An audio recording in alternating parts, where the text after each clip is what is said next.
Hi, my name's Mya Hitchcock. I studied Level 2 Beauty Therapy. I was encouraged to take part in WorldSkills by my tutor, who supported me throughout the whole journey.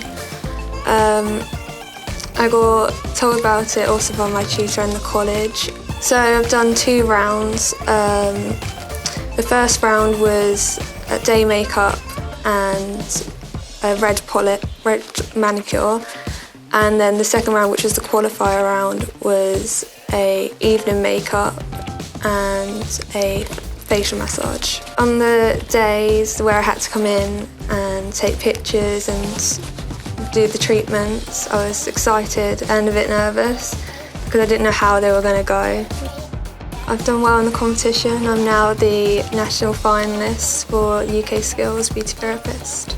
I have to go to Wales to compete against 8 other beauty therapists in the UK, and we get set a brief and we perform the treatments there, and then we have to wait a week or 2 before we get crowned, like who's like first, second, third.